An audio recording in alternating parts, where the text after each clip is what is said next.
Hello dear students, welcome to Motion online. हमने last class में मादा जननांग की आंतरिक संरचना के बारे में पढ़ लिया था।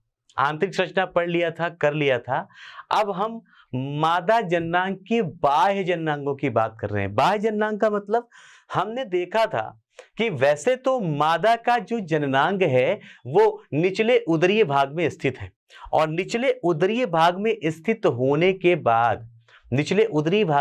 होने के बाद इसके अंदर आराम से हम अगर सोचें तो यहाँ पे जो निषेचन की जगह है और अंड के विमोचन की जगह, ये दोनों जगह क्या है? अलग अलग। तो सीधी सी बात है, अंड कोशिका को निषेचन स्थल तक ले जाने के लिए नलिका चाहिए होंगी, सहायक जननांग चाहिए होंगी। वो नलिकाएं तो अंदर ही हैं, बाह्य जननांग की बात कहां से आ गई?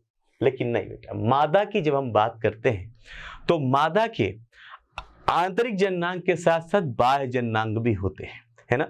आप ये सोच के चौंक जाओगे कि अगर मैं बोलूं तो मादा के अंदर उनकी जो स्तन ग्रंथियां हैं वो भी उनके सहायक जननांग और सहायक ग्रंथियों में आती हैं, है ना। थोड़ा चौंकने वाली बात मैंने जानबूझ के भी बताया नहीं कि आपका कंफ्यूजन ना हो। हमें इस अध्याय में प्रॉपरली स्तन ग्रंथियों का भी अध्ययन करना है।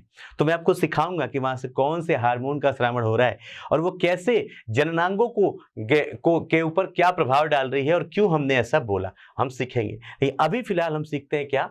मादा जननांग के बाह्य जननांगों के बारे में। जैसे हम बाह्य जननांग की बात करते हैं,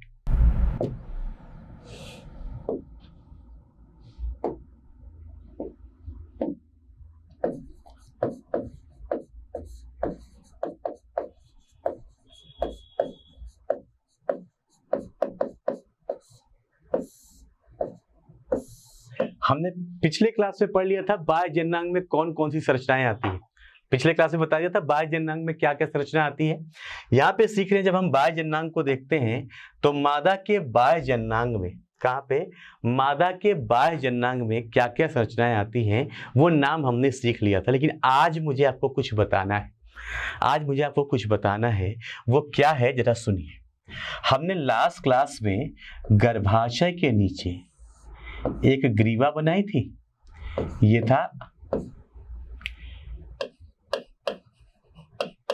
है गर्भाशय, यस और नो। गर्भाशय के नीचे गर्भाशय की ग्रीवा बनाई थी और ग्रीवा के नीचे एक जगह बनाई थी ऐसे, याद आ रहा है?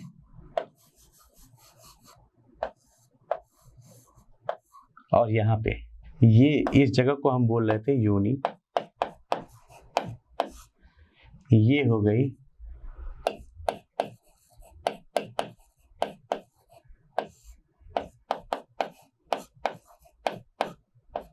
गर्भाशय ग्रीवा, ये हो गई योनि। यहां तक बात समझ में आ गई? इसे हम बोल रहे थे योनि छिद्र।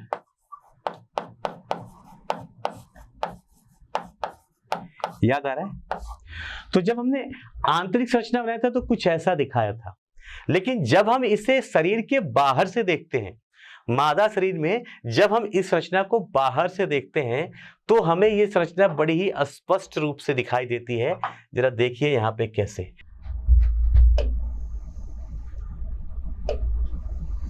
कुछ इस तरीके से लेंस शेप का द्विवर्तुक दिखाई देता है। थोड़ा छोटा है, बड़ा करने दो, थोड़ा सा इसका साइज बड़ा कर लेते हैं। इस तरीके से हमें ये द्विवर्तुक या लेंस शेप का दिखाई देता है ना, दोनों तरफ से ऐसे दबा हुआ। और इसके अंदर पाई जाती है कुछ संरचनाएं। मैंने बोला आपको बहुत स्पष्ट रूप से ये संरचनाएं दिखती हैं। जब आप इसे देखते हैं तो इसके अंदर क्या क्या चीजें आपको दिखने वाली हैं, जरा देखिए। यहाँ पे दो ओपनिंग पाई जाती है, दो ओपनिंग है यहाँ पे। एक ऐसा ऊपर वाले हिस्से में, एक ऐसा नीचे वाले हिस्से में। ये जो ऊपर वाला ओपन दिख रहा है बेटा, ये जो ऊपर वाला आपको मुख दिख रहा है, ये है मूत्र नलिका। ये क्या है? ये है मूत्र नलिका। और इस मूत्र नलिका के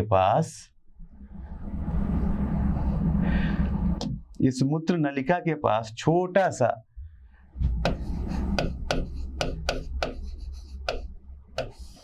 इस मूत्र नलिका के पास यहाँ पे छोटा सा ये है एक ओपनिंग, है ना। इस ओपनिंग से, इससे तो आपका मूत्र नलिका है या मूत्राशय है, मूत्राशय पीछे यहाँ से आपका मूत्र निकलता है। ये वाली जो ओपनिंग है इसे हम बोलते हैं योनि छिद्र। जब आप इस संरचना को देख रहे होते हैं, मूत्र नलिका और योनि छिद्र की संरचना को, तो यहाँ पे जो योनि छिद्र है, योनि छिद्र के ऊपर एक कवरिंग पाई जाती है, पतली सी झिल्ली के जैसे हल्के लाल रंग की एक कवरिंग पाई जाती है, जो इस योनि छिद्र को बंद करके रखती है।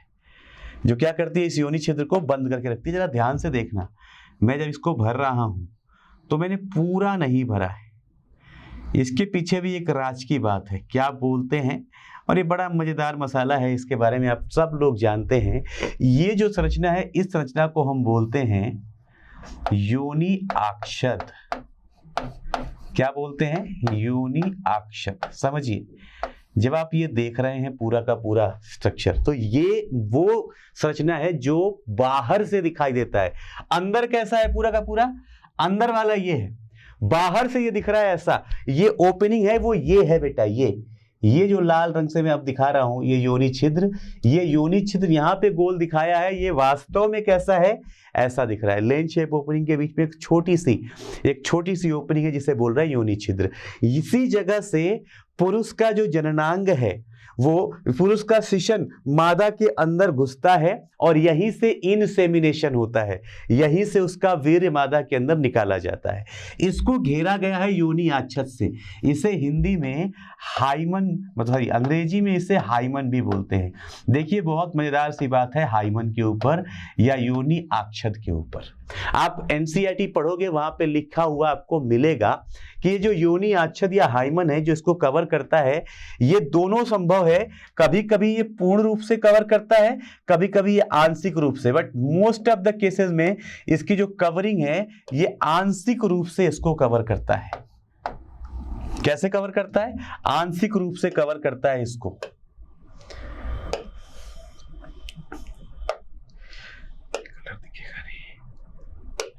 ये इसको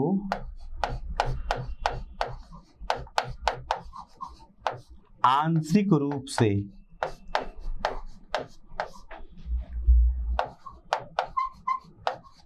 ढकता है। कैसे ढकता है ये योनि आच्छद, इसको आंशिक रूप से ढकता है, ऐसा नहीं कि पूरी तरीके से ब्लॉक कर दिया, आंशिक रूप से। ध्यान से सुनिए, एक बहुत बड़ी विडंबना है हमारे भारत देश में, या जो लोग ऐसा सोचते हैं कि अगर किसी भी महिला ने सहवास किया है किसी पुरुष के साथ, किसी भी महिला का सहवास हुआ है किसी पुरुष के साथ, या शुद्ध भाषा में बोले तो सेक्स हुआ है, तो सेक्स के टाइम पे ये जो योनि आच्छद है, जो हाइमन है, ये फट जाता है, ये रप्चर हो जाता है। और इसी को लोग बोलते हैं कि ये वर्जिनिटी का सूचक है कि क्या उस महिला का कभी सहवास हुआ है या नहीं हुआ, ये हम समझ सकते हैं इस हाइमन को देख के। लेकिन मैंने क्या बोला, ये बहुत बड़ी विडंबना है, बहुत बड़ी मिसकंसेप्शन है। लोग ऐसा सोचते हैं कि ऐसा होता है, लेकिन ऐसा हो ये जरूरी नहीं है। क्योंकि आप जब एनसीईआरटी पढ़ते हैं तो एनसीईआरटी ये बात बहुत क्लियर लिखती है कि खेल कूद के वजह से कोई महिला जो खेल कूद में बहुत ज्यादा भागीदारी लेती है, या कभी कोई चोट लग गई, नुकीली चीजों से लगने की वजह से भी ये चीजें क्या हो जाती हैं, फट जाती हैं। ये नहीं, एक बात और बढ़िया से सुनो, कभी कभी तो कुछ महिलाओं में ऐसा भी पाया गया है कि उनके यहां सहवास के बाद भी हाइमन जैसे पहले था वैसे ही पाया जाता है। तो अब आप समझिए बात में क्या कहने जा रहा हूं। पहला बोला कि सहवास के टाइम पे ही फटे जरूरी नहीं है, खेल कूद के, घुड़सवारी करने से, साइकिल चलाने से, बहुत तेज दौड़ने से, कूदने से भी फट जाता है। दूसरा बोला भाई सहवास करने के बाद भी कभी कभी नहीं फटता है। इसका मतलब आप समझे क्या है, इसका मतलब कि ये जो योनि आच्छद या हाइमन है, ये वर्जिनिटी का सूचक नहीं हो सकता है ना। इसका फटा होना या इसका फटा ना होना ये कभी भी कहीं से ये स्पष्ट रूप से नहीं दर्शाता है कि उस महिला का सहवास हुआ है या नहीं हुआ। और इसके ऊपर आपके बोर्ड में सवाल भी आते हैं। आइए आप लोगों को एक क्वेश्चन करके बताता हूं। एक क्वेश्चन बनाते हैं और इसका आंसर देते हैं। प्रश्न,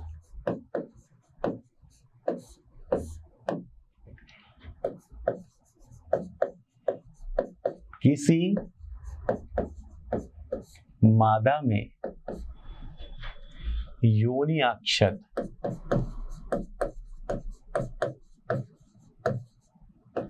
किसी मादा में योनिआक्षत उसके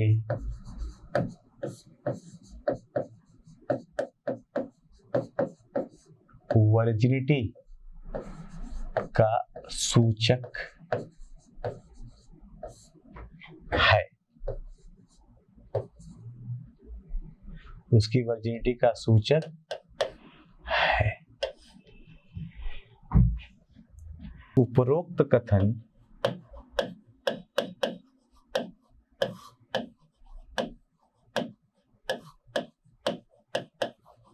सत्य या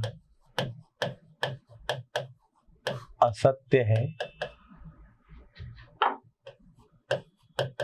स्पष्ट करें। इसका क्या करें? स्पष्टीकरण दें, 2 मार्क्स। ये आ सकता है, बहुत बढ़िया सवाल है। इसका स्पष्टीकरण दें। तो हमने क्या सीखा? हमने अभी अभी पढ़ा कि नहीं भैया ऐसा नहीं है, तो उसका उत्तर लिखेंगे नहीं योनिआक्षत की मदद से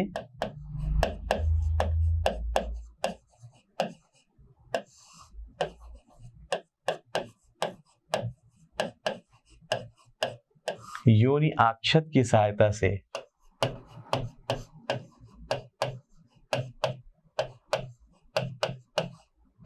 वर्जिनिटी का पता नहीं लगाया जा सकता।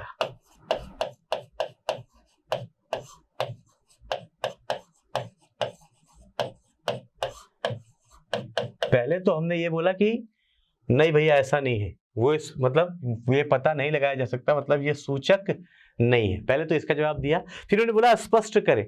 स्पष्टीकरण कैसे करेंगे? स्पष्टीकरण के लिए पॉइंट नंबर 1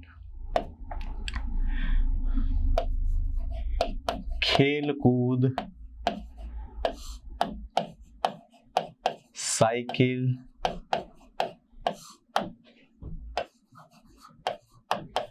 घुड़सवारी अथवा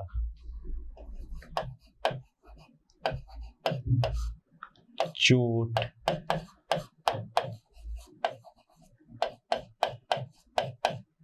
नुकीली चीज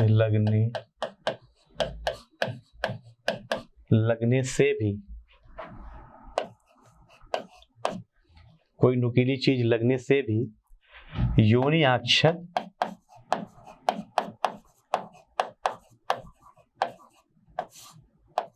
फट सकता है।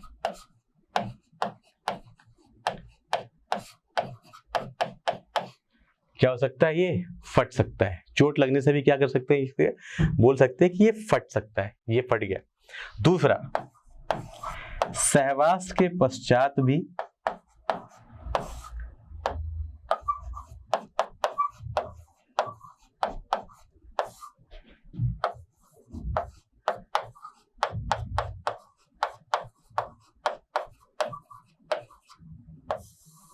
योनिआक्षत पाया जा सकता है। 2 चीजें, नुकीली चीज लगने से फट सकता है और सहवास के बाद भी पाया जा सकता है। तो यहां से उपरोक्त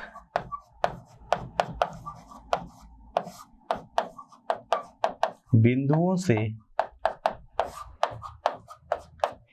यह स्पष्ट होता है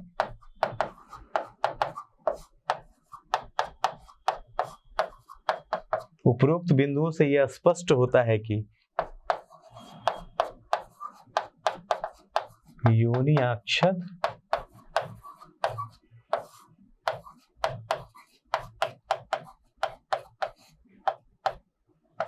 वर्जिनिटी, असंभोगता,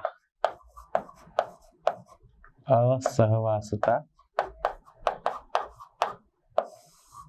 या असंभोगता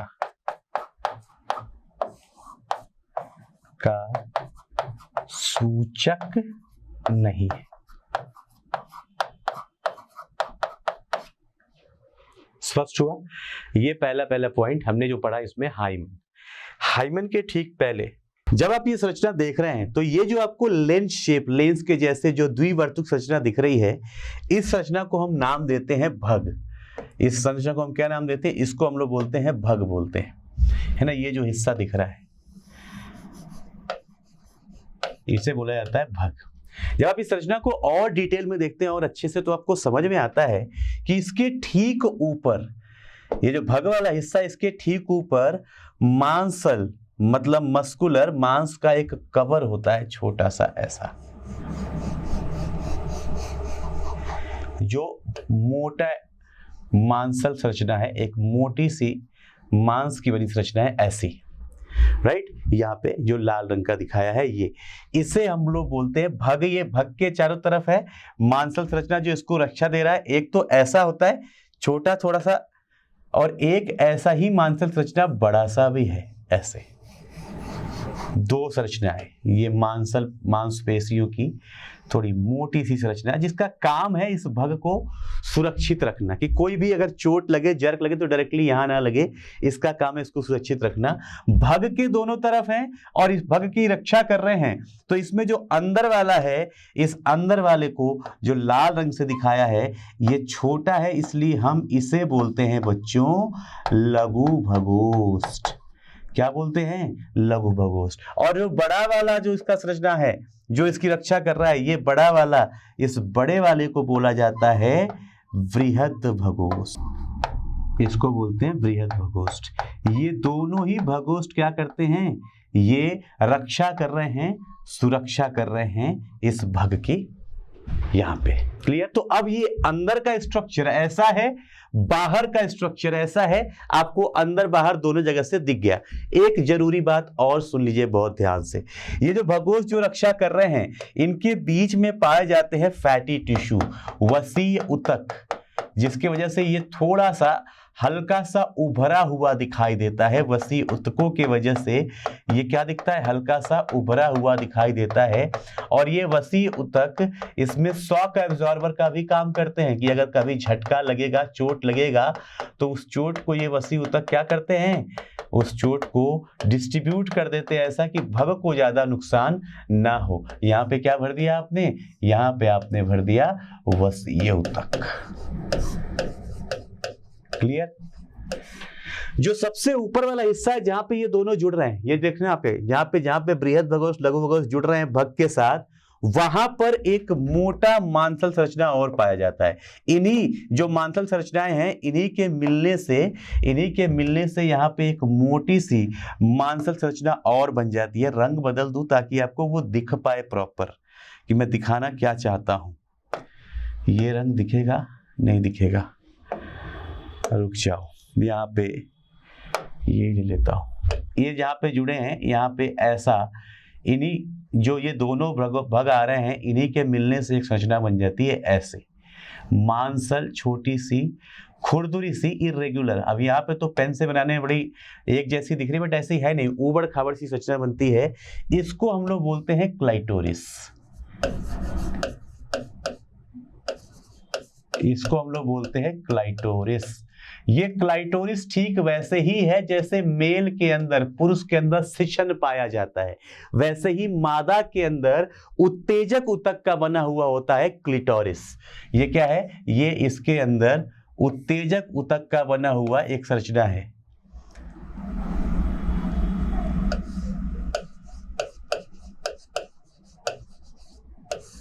उत्तेजक ऊतक की एक संरचना है जो मादा या महिला के अंदर सहवास के दौरान ये क्लाइटोरिस से ही उत्तेजना महसूस होती है, उसको जो सेक्सुअल डिजायर है वो महसूस होता है। तो ये पूरा का पूरा संरचना, ये अंदर वाला, ये बाहर वाला। अब क्लियर हो गई संरचना? यहाँ पे हमने क्या देखा? एक लेंस शेप का द्विवर्तुक भग है। भग के अंदर दो यहाँ पे मुख है, एक मूत्र नलिका है जहां से मूत्र विसर्जन होता है। नीचे वाले हिस्से में योनि छिद्र है। योनि छिद्र को कवर किया गया है योनि आच्छद से। कैसे कवर किया गया है? आंशिक रूप से। ये भी सीख लिया कि भाई योनि आच्छद का होना या ना होना, मतलब ये जैसे है प्राकृतिक रूप से वैसे रहे या ये टूट जाए, ये टूटना होना ना होना ये कभी भी वर्जिनिटी का या सहवास का सूचक नहीं होता है। उस पर हम लोगों ने सवाल भी कर लिया। क्लियर, हमने यहाँ पे सीख लिया क्लाइटोरिस के बारे में और पूरे इसकी कवरिंग के बारे में सीख लिया। तो ये है मादा के जननांग की आंतरिक और बाह्य दोनों संरचनाएं। डिंब वाहिनी की बात कर लिया था हम लोगों ने, है ना, सभी संरचनाओं का कार्य।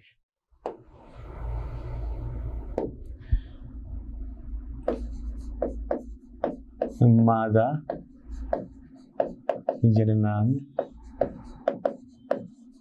संरचनाओं का कार्य, सबका क्या काम है ये चीज।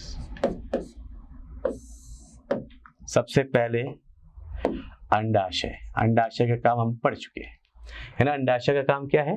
यहीं पे मादा युग्मक का निर्माण होगा और यहीं से मादा लैंगिक हार्मोन का स्रावण होगा। फिर भी लिख लेता हूं, कोई बात नहीं।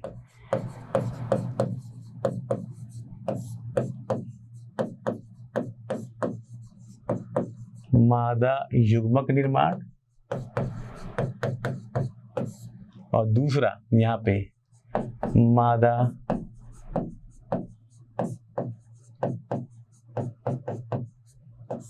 जनन हार्मोन का स्रावण, युग्मक का निर्माण और जनन हार्मोन का स्रावण। दूसरा सुनना,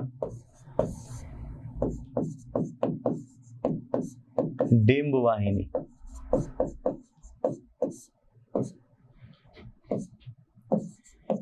पेरिटोनियम से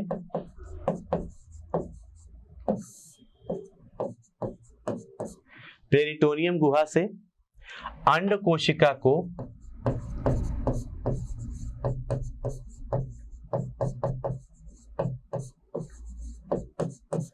पेरिटोनियम गुहा से अंड कोशिका को गर्भाशय तक पहुंचाना।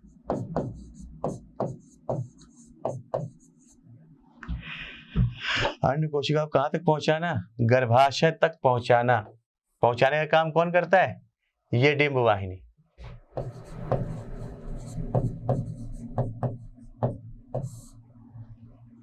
गर्भाशय तक पहुंचाना। इसमें पहला 3 संरचनाएं थी ना, कीपक, यह अंड कोशिका झालरी की मदद से, सब बता चुका हूं आपको, फिंगर लाइक जो स्ट्रक्चर था, झालरी के मदद से अंड कोशिका को झालरी के मदद से कहां लेके आता है? फैलोपियन नलिका में ले आता है।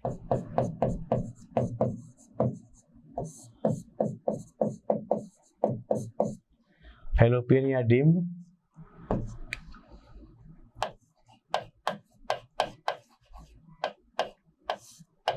नलिका में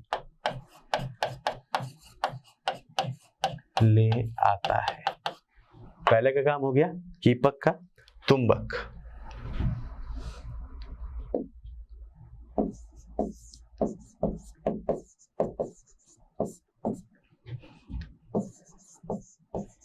कीपक के ठीक आगे का चौड़ा भाग, जहां निषेचन क्रिया संपन्न होती है। जहां क्या होता है बच्चे? निषेचन क्रिया संपन्न होती है। क्या कहलाएगा वो कहलाएगा तुम्बक। यहाँ पे एक चीज बहुत इंपॉर्टेंट है जो आपको याद रखना पड़ेगा। यहाँ पे क्या हो रहा है? निषेचन क्रिया यहीं पे संपन्न होती है। क्लियर है? तीसरा हिस्सा, थर्ड पार्ट क्या होता है इसका? वो होता है इस्थमस। इस्थमस क्या है? इस्थमक एक संकीर्ण पथ होता है। इस्थमस क्या है? ये एक संकीर्ण पथ है, एक पतला सा रास्ता है। इस्थमक एक संकीर्ण पथ है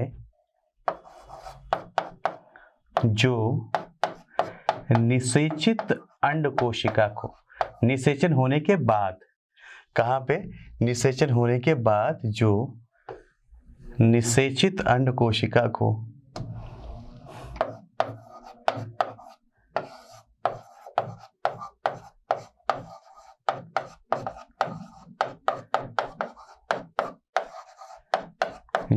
निषेचित अंड कोशिका को गर्भाशय तक ले जाता है।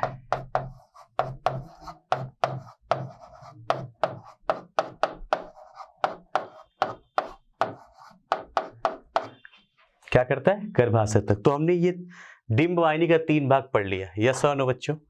अगला हिस्सा अगर देखें इसका, हाँ ठीक, इसके अगले हिस्से में हम बात करते हैं किसकी, डिंब वाहिनी के बाद क्या आ गया था, गर्भाशय।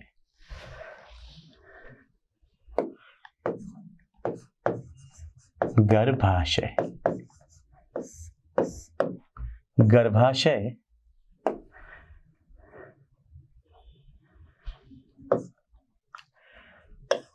गर्भाशय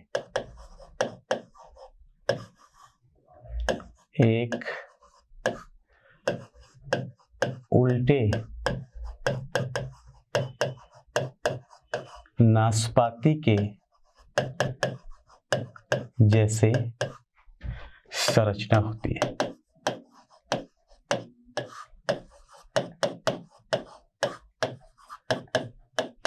क्या होती है, एक उल्टे नाशपाती की जैसे संरचना होती है, और यहाँ पर निषेचित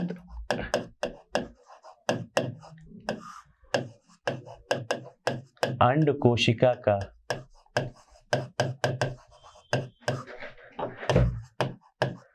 अंतरोपण, अंड कोशिका का अंतरोपण व भ्रूणीय विकास होता है।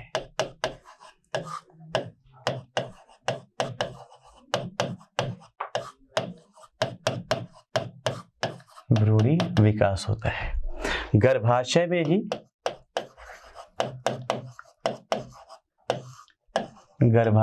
ही भ्रूण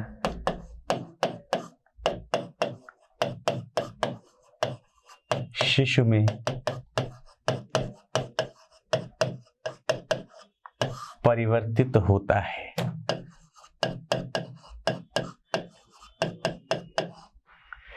क्या होता है, परिवर्तित होता है, इसलिए इसे बच्चेदानी भी कहते हैं।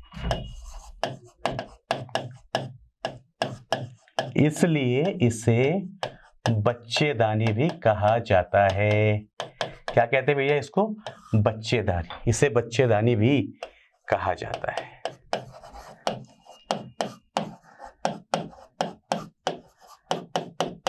क्लियर है, इसलिए इसे क्या कह देते हैं हम लोग, बच्चेदानी भी कह देते हैं। गर्भाशय के बाद है ग्रीवा, है ना, ग्रीवा, गर्भाशय ग्रीवा।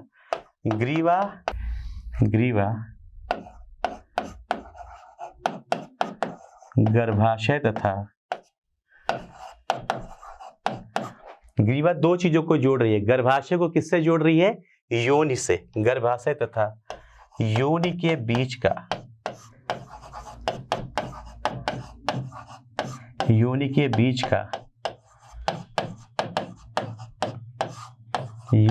बीच का हिस्सा है जहां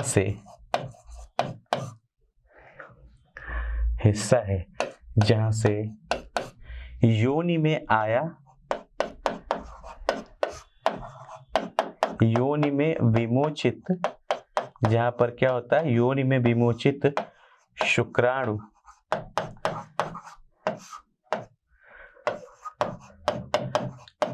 आंतरिक जननांग के तरफ जाते हैं,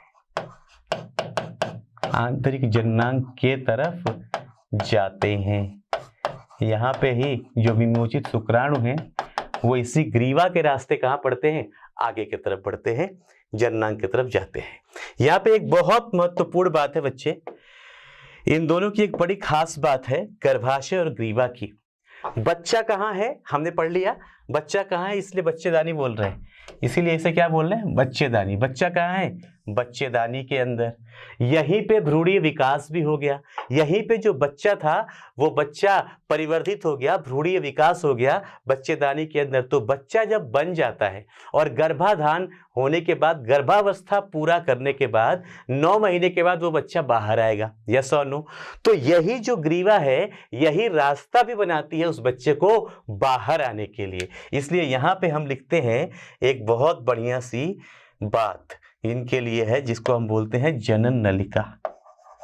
सवाल पूछा जा सकता है आपसे कि जन्म नलिका का निर्माण कौन करता है, तो जन्म नलिका का निर्माण कौन कर रहा है, जन्म नलिका में हो गया गर्भाशय, एक संरचना हो गई क्या बच्चे, गर्भाशय, और गर्भाशय के साथ साथ जन्म नलिका में क्या जुड़ जाती है, ये ग्रीवा, गर्भाशय की ग्रीवा, ये दोनों मिलके बर्थ कैनाल या जनन नलिका बनाते हैं। इसी को हम बर्थ कैनाल भी बोलते हैं। बच्चे के जन्म के समय बच्चा इसी रास्ते से माता के शरीर से बाहर की तरफ आता है। स्पष्ट है बेटा ये बात। एक अब ग्रीवा तक हो गई, तो एक आखिरी बात और रह गई, और इसी के साथ जैसे ही आखिरी बात होगी हमारी आंतरिक संरचना या बाह्य संरचना, हमारी मादा जननांग की संरचना खत्म है ना, जो हम मेनली देखना था संरचना खत्म। अब हमें यह देखना होगा कि मादा जननांग के अंदर कैसे मादा युग्मक बनता है, कहां से बनता है, उसकी कहानी हमें करनी पड़ेगी। तो ये आखिरी बात, योनि। योनि क्या है, योनि मादा जननांग का वह हिस्सा,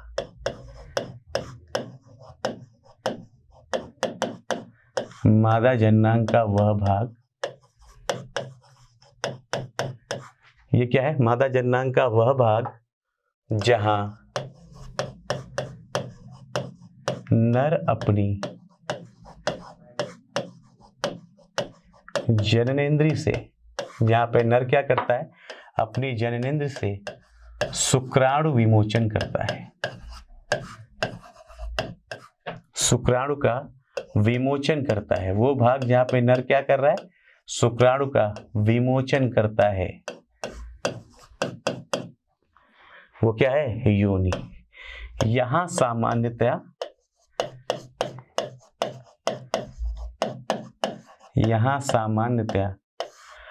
अम्लीय माध्यम, यहां सामान्यतया अम्लीय माध्यम होता है। यहाँ पे सामान्यतः क्या होता है, अम्लीय माध्यम होता है, यहाँ पे एसिडिक एनवायरनमेंट होता है, यहाँ सामान्यतः अम्लीय माध्यम होता है तथा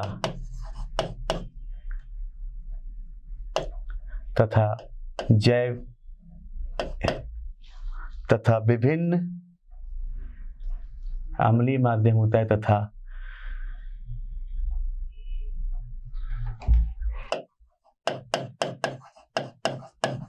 जीवाणुरोधी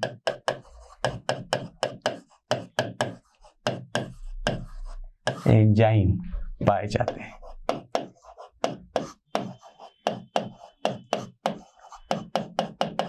क्या पाए जाते हैं बच्चे, यहाँ पे जीवाणुरोधी एंजाइम पाए जाते हैं। तो ये हो गई सभी संरचनाओं की बात कि कहाँ पे क्या है और कौन क्या काम कर रहा है ना। यहाँ पे एक चीज और बढ़िया सा सवाल बनता है जिसे हम बोलते हैं समजातता, है ना। क्या बोलते हैं बच्चे, समजातता। देखिए जरा समझिए, नर व मादा जननांग समजातता, इस पे सवाल बनाया जाता है कि नर व मादा दोनों के अगर जननांगों को हम देखें तो उन दोनों में कौन से ऐसे हैं जो एक ही जाति के लगते हैं। तो मैं एक जगह पे लिख दे रहा हूं नर और एक जगह पे लिख रहा हूं मादा। आपको सीधा सीधा ये याद करना पड़ता है कि कौन कौन से अंग दोनों के अंदर एक जैसे ही है। क्लियर है बच्चे। लो पहला लिख रहा हूं वृषणकोश यानी स्क्रोटम। जो नर का वृषणकोश है वो बृहद भगोष्ठ के जैसा है, वो क्या है? बृहद भगोष्ठ के जैसा है। ये बड़े इंपॉर्टेंट है, ये आपको बहुत अच्छे से याद करना पड़ेगा। वो कैसा है? बृहद भगोष्ठ के जैसा, पहला स्ट्रक्चर। दूसरा, नर का जो शिशन है, नर का जो शिशन है वो क्लिटोरिस के जैसा है। वो कैसा है? क्लिटोरिस, फीमेल के क्लिटोरिस के जैसा है। और तीसरा, नर के अंदर जो बल्बो यूरेथ्रल या काउपर्स ग्लैंड था, काउपर्स ग्रंथि थी, वो ग्रंथि बल्बो यूरेथ्रल वहां था। यहाँ पे बल्बो वेस्टिबुलर ग्लैंड पाई जाती है, बर्थोलिन ग्लैंड।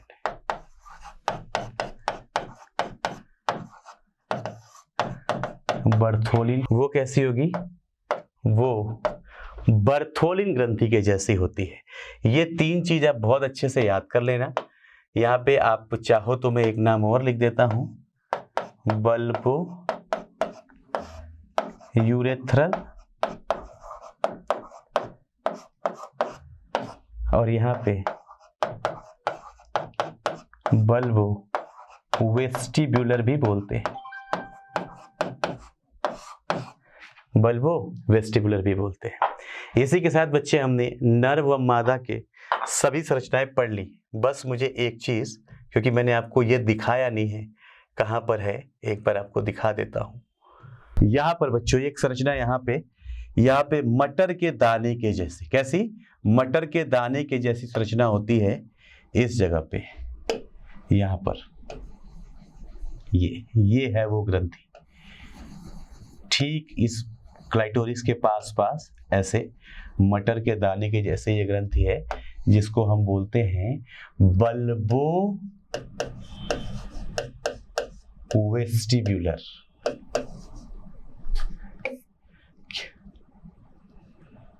बल्बो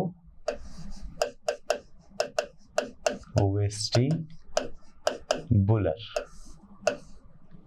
ग्रंथि है ना।